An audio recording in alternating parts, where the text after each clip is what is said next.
Hi friends, welcome to smiley boy mom channel. இன்றைக்கி வீடியோவில் நம்ம என்ன பார்க்க போகிறோன்னா, குழந்தைகள் விடல் எடையை அதிகரிக்கிறதுக்கு நம்ம என்னென்ன ஃபுட்லாம் கொடுக்கணும் அப்படின்றத பார்க்க போகிறோம். இது ஆல்ரெடி நான் ஒரு ஷார்ட்ஸாக போட்டேன், அதை பற்றி டீட்டெயிலாக சொல்லலாம் அப்படின்றதுக்காக தான் இந்த வீடியோ. இந்த எடை அதிகரிக்கணும்னு நினைக்கிறது ஊட்டச்சத்து குறைபாடாக இருக்குன்னா அப்போ நினைக்கலாம். இப்போ குழந்தை பார்க்குறதுக்கு ஒல்லியாக இருக்குது, அதை இன்க்ரீஸ் பண்ணணும் அப்படின்னு நினச்சிங்கன்னா அது தவறான ஒரு விஷயம். நானும் என் டாக்டர்கிட்ட கேட்டப்போ அவங்க என்ன சொன்னாங்கன்னா, குழந்தை ஆக்டிவாக இருக்கான்றத பாருங்கள், ஓடுது விளையாடுது அப்படின்னா அந்த குழந்தை ரொம்ப ஆரோக்கியமாக இருக்குது, அதுக்கு தேவையான ஊட்டச்சத்துலாம் இருக்குன்னு தான் அர்த்தம் அப்படின்னு சொன்னாங்க. ஸோ அதனால் நான் அதை அப்படியே ஃபாலோ பண்ணுறேன். இப்போது ஒருவேளை ஒரு குழந்தைக்கு உண்மையாலுமே ஊட்டச்சத்து குறைபாடால் எடை கம்மியாக இருக்குன்னா அந்த குழந்தைங்களுக்கு ஈஸியாக இயற்கை உணவுகள் கொடுக்கறது மூலமாக நம்மளால் எடையை அதிகரிக்க முடியும். அது என்னென்னன்றது தான் நம்ம இந்த வீடியோவில் பார்க்கலாம். இந்த ஃபுட் வகைகள் சொல்கிறதுக்கு முன்னாடி நான் இதை எப்படி கொடுக்கலாம், எப்படி இன்க்ரீஸ் பண்ணலான்றதுக்கும் ஒரு ஐடியா கொடுக்குறேன். இதை ஒரு 15 நாள் டாஸ்க் இல்லைனா 20 நாள் டாஸ்க்காக வச்சுக்கோங்க, உங்கள் குழந்தைய பொறுத்து. அப்போ நீங்கள் ஃபஸ்ட் டே ஒரு வாழைப்பழத்தை கொடுக்குறீங்கன்னா அந்த குழந்தை ஒரு வாய் தான் சாப்பிடுதுன்னா ஓகே விட்டுருங்க. அந்த குழந்தை அடுத்த நாள் அதை விரும்பி சாப்பிட்ணுன்னா நீங்கள் ஃபஸ்ட் டே ஒரு வாய் சாப்பிட்டதுக்கே நீங்கள் சந்தோஷப்பட்டுக்கோங்க. அடுத்த நாள் அந்த ஒரு வாய் சாப்பிட்டாங்களே அதை விட கொஞ்சம் அதிகமாக 2 வாய் சாப்பிட்ற அளவுக்கு ஊட்டி விடணும். அதே மாதிரி கொஞ்சம் கொஞ்சமாக அந்த 20 நாளில் அந்த ஒரு வாழைப்பழம் சாப்பிட்றதுக்கு நீங்கள் ப்ராக்டிஸ் பண்ணணும். ஸோ அந்த 20 டேஸில் இட்லியும் அப்படி தான், ஒரு இட்லியில் ஒரு 1/4 இட்லி தான் சாப்பிட்றாங்களா, ஓகே அடுத்த நாள் அரை இட்லியாக ஆக்குங்க, அடுத்த நாள் 3/4 இட்லி, அந்த மாதிரி ஒரு இட்லி சாப்பிட்றதுக்கு ஒரு 15 டேஸ்லேருந்து 20 டேஸ் டாஸ்க் மாதிரி வச்சு நீங்கள் பண்ணிங்கன்னா நீங்களும் கொஞ்சம் டைம் எடுத்து அதை பொறுமையாக அவங்கள சாப்பிட வைப்பீங்க. ஒரே நாளில் பண்ணணும்னு நினச்சிங்கன்னா நீங்களும் டென்ஷன் ஆகிடுவீங்க, குழந்தையும் வெறுப்பாயிடும், அப்புறம் அதை சாப்பிடாது. இப்போ வாங்க என்னென்ன ஃபுட்டெல்லாம் குழந்தைங்களுக்கு கொடுக்குறதால எடையை இன்க்ரீஸ் பண்ண முடியும்னு பார்க்கலாம். வாழைப்பழம் முதல்ல சொல்ல போகிறேன். வாழைப்பழம் நிறைய வெரைட்டிஸ் இருக்குது. இதில் நேந்திரம் வாழைப்பழம் கொடுத்தா குழந்தைங்களுக்கு எடை இன்க்ரீஸ் ஆகும். இதை மட்டும்தான் டெய்லி கொடுக்கணுமா அப்படிலாம் இல்லை. நீங்கள் ஒரு வாட்டி செவ்வாழை கொடுத்தீங்கன்னா ஒரு வாட்டி கற்பூரவள்ளி, ரஸ்தாளி, இந்த மாதிரி நிறைய வெரைட்டி இருக்கிறதால ஒரு நாளைக்கு ஒரு வெரைட்டி கொடுத்தீங்கன்னா கூட குழந்தைங்களுக்கு ஒரு இன்ட்ரெஸ்ட் இருக்கும். இப்போ இந்த வாரத்துக்கு நீங்கள் செவ்வாழை வாங்குறீங்கன்னா அடுத்த வாட்டி வாங்கும்போது நீங்கள் நேந்திரம் பழம் வாங்கி கொடுக்கலாம். ஸோ அந்த மாதிரி ஒரு வாட்டி வாங்கும்போதும் வேறு வெரைட்டி வாங்கினீங்கன்னா குழந்தைங்களுக்கு இது டிஃப்ரெண்ட்டாக நமக்கு நிறைய வெரைட்டிஸ் கொடுக்குறாங்க அப்படின்னு அவங்க லைக் பண்ணி சாப்பிடுவாங்க. ரெண்டாவதாக நம்ம பார்க்க போகிற ஃபுட் கேழ்வரகு, ராகி, திணை, இந்த மாதிரியான மில்லட்ஸு. கேழ்வரகு, ராகிலாம் நீங்கள் கஞ்சி மாதிரியும் கொடுக்கலாம், இல்லை களி செஞ்சு கொடுக்கலாம், கூழு மாதிரி செஞ்சு கொடுக்கலாம். இப்போ வெயில் காலம்ன்றதால கூழு செஞ்சு கொடுத்தீங்கன்னா குழந்தைங்களுக்கு அவ்வளோ நல்லது. ராகி பால் மாதிரி கூட செஞ்சு தரலாம். ஸோ நான் இந்த மாதிரிலாம் தான் செஞ்சு கொடுப்பேன். களினா என்னோடய குட்டீஸ்க்கு ரொம்பவே பிடிக்கும். களி, வேர்க்கடலை சட்னி, இல்லை மட்டன் குழம்பு கூட செஞ்சு தரலாம். திணை, வரகு, சாமை, இந்த மாதிரி மில்லட்ஸ் வச்சு நீங்கள் சக்கரை பொங்கல் மாதிரி செஞ்சு கொடுத்தீங்கன்னா குழந்தைங்க ரொம்ப லைக் பண்ணி சாப்பிடுவாங்க. எப்படியுமே சாப்பிட்லன்னா ராகி இட்லி, ராகி தோசை மாதிரி கூட நீங்கள் செஞ்சு தரலாம். மில்லட்ஸ்லேயும் அப்படி தான், தோசை மாவு அரைச்சி அப்படி கூட நீங்கள் செஞ்சு தரலாம். அது எப்படின்னு தெரியலன்னா என்னோடய வீடியோஸில் நான் அப்லோட் பண்ணியிருக்கேன். அந்த வீடியோவோட லிங்க்கை நான் டிஸ்கிரிப்ஷனில் தரேன், நீங்கள் போய் அதை பாருங்கள். தேர்ட் பால் பொருட்கள், பால், வெண்ணெய், தயிர், மோர், சீஸ், பன்னீர், தயிர் சாதம், இதெல்லாம் நீங்கள் கொடுக்கலாம்.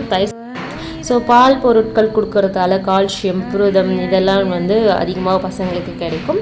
இப்போ சம்மர் சீசன்ஸ்ன்றதால நீங்கள் மோர் அதிகமாக கொடுக்கலாம். மோர் கொடுக்கறதால குழந்தைங்களோட உடம்பை நம்ம குளிர்ச்சியாக வச்சுக்கலாம், ஹீட் ஆகாமல் பார்த்துக்கலாம்.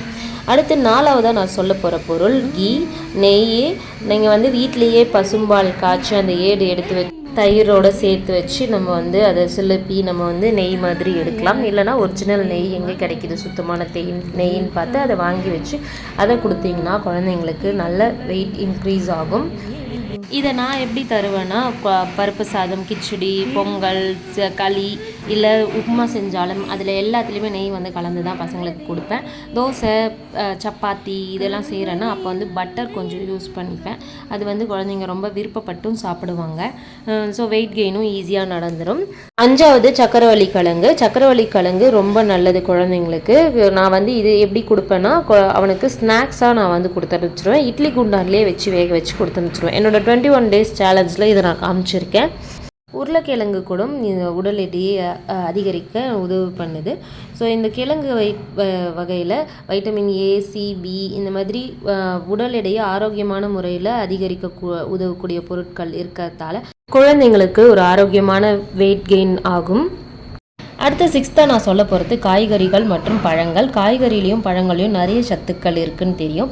நான் வந்து எப்படி பசங்களுக்கு தருவேன்னா, நல்லா குட்டி குட்டியாக கட் பண்ணிடுவேன். அதை கட் பண்ணி நல்லா வேக வச்சு சாப்பாடு ஊட்டும் போது அதுலேயே பிசைஞ்சு விட்டுருவேன். ஏன்னா குட்டி பையனை ஸ்கூலுக்கு அனுப்புறதால அவர்கிட்ட வந்து தனியாக வச்சு கொடுத்தமிச்சுன்னா அவர் தொட்டுலாம் சாப்பிட மாட்டார், கொஞ்சம் சோம்பேறித்தனப்படுவார். அதனால் சாப்பாடு சாம்பார் போட்டு பிசையும் போது அப்போ காய் செஞ்சுருக்கேன்னா, இப்போ கேரட் பீன்ஸ் அந்த மாதிரி போட்டு செய்கிறேன்னா குட்டி குட்டியாக கட் பண்ணி அதை சாப்பாடில் போட்டு நான் வந்து பிசைஞ்சு விட்டுருவேன் நெய் போட்டு.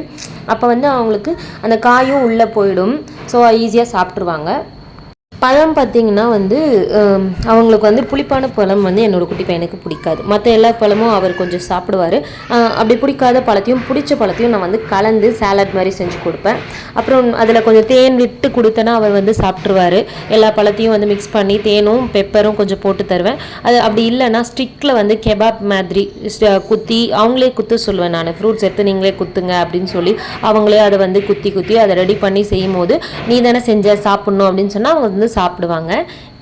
இப்போ அடுத்து 7ஆவதாக நான் சொல்ல போகிறது பருப்பு வகைகள். பருப்பு வகைகள் வந்து எடையை அதிகரிக்கிறதுக்கு ரொம்பவும் ஹெல்ப்ஃபுல்லாக இருக்கும். பருப்பு வச்சு நம்ம பருப்பு சாதம் செஞ்சு தருவேன் நான். அதே மாதிரி பாசிப்பருப்பு வந்து நான் அதிகமாகவே சேர்த்துப்பேன். பாயசம் செய்யறது இருந்தால் கூட பாசிப்பருப்பு பாயசம் கொஞ்சம் அதிகமாகவே செஞ்சு தருவேன். ஏன்னா பாசிப்பருப்பு வந்து ஜீரணம் தன்மை வந்து கொண்டு வரும் பசங்களுக்கு. கடலை பருப்பு வந்து கூட்டு மாதிரி செஞ்சு கொடுத்தா பசங்க வந்து ஈஸியாக சாப்பிட்டுப்பாங்க. அதனால் காயும் கூட்டும் சேர்த்து நல்லா குழையிற மாதிரி நான் செஞ்சு கொடுத்தேன்னா பசங்க வந்து விரும்பி அதை சாப்பிட்றாங்க. அடுத்து 8ஆவதாக நான் சொல்ல போகிற உணவு வந்து முட்டை. ஒரு நாளைக்கு ஒரு முட்டை பசங்களுக்கு வந்து கண்டிப்பாக கொடுக்கலாம். நாட்டுக்கோழி முட்டையாக இருந்தால் ரொம்பவும் நல்லது. முட்டையில் வந்து நிறைய புரதங்கள் இருக்குன்றது எல்லாருக்குமே தெரிஞ்ச ஒரு விஷயந்தான். அதை பற்றி நான் அதிகமாக சொல்லணுன்னு அவசியமே இல்லை. நான் ஷார்ட்ஸில் போடும்போது வெஜிடேரியன் மட்டும்தான் போட்டேன். நான்வெஜ் பற்றி பேசவே இல்லை. நான்வெஜ் பொருட்கள் நிறைய வந்து பசங்களுக்கு வந்து வெயிட் இன்க்ரீஸ் பண்ண யூஸ் ஆகுது. இதில் முக்கியமாக வந்து மீன் வந்து குழந்தைங்களுக்கு நிறைய கொடுக்கலாம். மீனில் வந்து புரதம், vitamin D, omega, fatty accident இதெல்லாம் இருக்கிறதால குழந்தைங்களுக்கு நல்ல ஆரோக்கியமான வெயிட் வந்து இன்க்ரீஸ் பண்ணும்.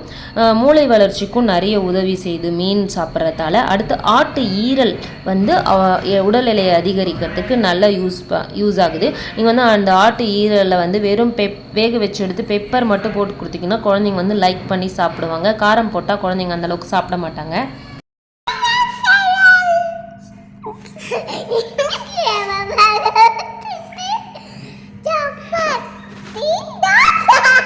சப்பாத்தி தோசையா? நீ நம்ம சொல்ல போற வாமா. இன்னைக்கு நம்ம பார்க்க போறது தோசை, இட்லி, பொங்கல், பூரி, இத்தனை ஐட்டமா? இது வந்து நான் பேசிகிட்டு இருக்கும்போது அவங்க 2 பேர் வந்து சும்மா காமெடி பண்ணிகிட்டு இருந்தாங்க. என்ன மாதிரி அவங்க வந்து பேசி காட்டுறாங்களாம். அது நல்லா காமெடியாக இருந்தது. அதனால தான் நான் அவங்களுக்கு வந்து வீடியோவில் போட்டேன். ஸோ அடுத்து இப்போ வெயில் ரொம்ப ஜாஸ்தியாக இருக்குது. வெளியே போனீங்கன்னா குழந்தைங்களுக்கு கண்டிப்பாக இளநீ வாங்கி கொடுங்க. அப்போ வந்து ஹீட் வந்து அவங்களால தாங்க முடியும். அடுத்து 10ஆவதாக நம்ம பார்க்க போகிறது உலர் பழங்கள், நட்ஸ்ன்னு சொல்லுவோம் இல்லையா? பாதாம், பிஸ்தா, திராட்சை, டேட்ஸ், இந்த எல்லா பொருட்களையும் நீங்கள் வந்து பசங்களுக்கு தரலாம். பாதாம் வந்து தண்ணியில் ஊற வச்சு நைட்டே போட்டு ஊற வச்சு காலையில் அந்த தோல் உரிச்சிட்டு தந்தால் அவ்வளோ நல்லது. அந்த தோலோடு கொடுக்கும்போது டைஜஸ்ட் ஆகாதுன்னு சொல்கிறாங்க. அதனால் எப்போயாச்சும் ஒரு டைம் நீங்கள் கொடுத்தீங்கன்னா பரவாயில்ல. பட் எப்போயுமே கொடுக்கும்போது அந்த மாதிரி ஊற வச்சு கொடுத்தீங்கன்னா அவ்வளோ நல்லது பாதாம். இது அப்படி இல்லையா, எல்லா நட்ஸையும் போட்டு சத்து மாவு மாதிரி அரைச்சி நீங்கள் கொடுத்துடலாம். நட்ஸ் லட்டு மாதிரி கொடுக்கலாம். இந்த மாதிரிலாம் தான் நான் வந்து கொடுப்பேன். சத்து மாவில் போட்டு கொடுப்பேன். நட்ஸ் லட்டு செஞ்சு தருவேன். அந்த நட்ஸ் எல்லாம் குட்டி குட்டியாக கட் பண்ணி ஹனி சேர்த்து நம்ம வந்து செஞ்சு கொடுக்கும்போது பசங்க ரொம்ப லைக் பண்ணி சாப்பிடுவாங்க.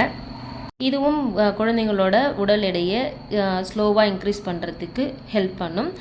12th ஒன் வெயிட் கெயின்கான ஃபுட்டு வந்து அவகேட்ரா ஃப்ரூட்டு, அதாவது வெண்ணெய் பழம்னு சொல்லுவாங்க. இது என் ஃப்ரெண்டு சொன்னாங்க. இது ஆனால் நான் இதுவரையிலும் என் பசங்களுக்கு கொடுத்ததில்லை. நீங்கள் யாராவது கொடுத்துருக்கீங்க வெயிட் கெயின் ஆகுதுன்னா அதை கமெண்டில் சொல்லுங்கள். தெரியாதவங்களாம் தெரிஞ்சுக்கிறோம். இந்த ஃபுட் எல்லாமே வந்து நீங்கள் கொடுத்தீங்கன்னா குழந்தைங்க கண்டிப்பாக வெயிட் கெயின் ஆகுவாங்க. இது கூட நீங்கள் வந்து அவங்க கூட நிறைய டைம் ஸ்பெண்ட் பண்ணுங்கள். அவங்கள நல்லா அரவணைச்சி பார்த்துக்கோங்க. நிறைய ஆக்டிவிட்டீஸ் கொடுங்க. ஓட விடுங்க, சைக்கிள் ஓட்ட விடுங்க, ஜம்ப் பண்ண விடுங்க. அந்த மாதிரிலாம் பண்ணும்போது அவங்க எனர்ஜி ட்ரைன் ஆகும். அப்போ நம்ம வந்து இந்த இயற்கை ஃபுட்ஸ் எல்லாத்தையும் அவங்களுக்கு ஊட்டி விட்டோன்னா ஆட்டோமேட்டிக்காக பசியில் அவங்க சாப்பிடுவாங்க. நீங்கள் அவங்கள உட்கார வச்சு டிவி பார்த்து விட்டுட்டு இல்லை ஃபோன் பார்த்துக்கிட்டே நீங்கள் வந்து கொடுத்தீங்கன்னா அவங்களுக்கு பசிக்கவே பசிக்காது, சாப்பிடவும் மாட்டாங்க, அடம் பண்ண ஆரம்பிச்சிடுவாங்க. அவ்வளோதான் ஃப்ரெண்ட்ஸ். இந்த வீடியோவில் நான் சொன்னது உங்களுக்கு பிடிச்சிருந்துச்சுன்னா உங்கள் ஃப்ரெண்ட்ஸ் அண்ட் ரிலேட்டிவ்ஸ் கூட ஷேர் பண்ணிக்கோங்க, லைக் பண்ணுங்கள், சப்ஸ்கிரைப் பண்ணுங்கள். தேங்க்ஸ் ஃபார் வாட்சிங். நெக்ஸ்ட் வீடியோவில் பார்க்கலாம். Bye by.